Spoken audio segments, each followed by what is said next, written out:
nipeleke pole pole. Sasa mnaniambia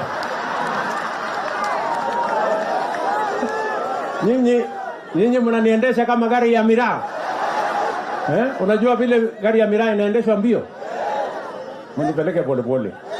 Ndio, maneno ya stima mimi nitapanga. Malulu na hawa viongozi wengine wote wamenieleza.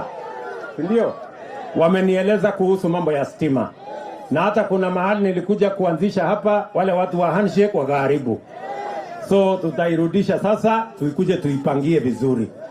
Tunaelewana jameni? Mimi nataka niwaambie hivi, ndugu zangu watu wa Malaba. Mimi niliwaambia wale jamaa hawawezi kutushinda. Si niliwaambia?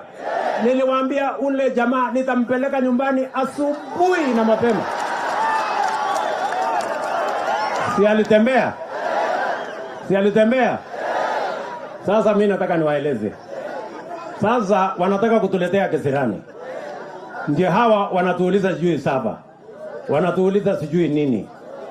Mimi nimekuta bei ya unga ni 230. Saa hii tumeteremsha imeshuka chini ya 160. Na nimetumia tu akili peke yake. Sasa nimewapatia mbegu. Nimewapatia mbolea. Mwaka huu tutakuwa na chakula ya kutosha. Bei ya unga itakuja hata mpaka 100. Tunaelewana? Mimi nauliza nyinyi. Wanazunguka Nairobi na sufuria kwa kichwa. Wanafanya maandamano. Ati ndio bei ya unga itashuka. Hata wewe kama ni wazimu ama umekunywa sijui dawa gani, uzunguke na sufuria hata miaka 10 juu ya kichwa na maandamano, bei ya unga itapungua?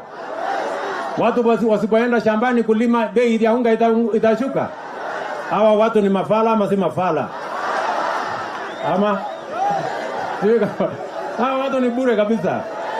Sijui kama tunaelewana bwana. Tunaelewana? Na mimi nimewaambia.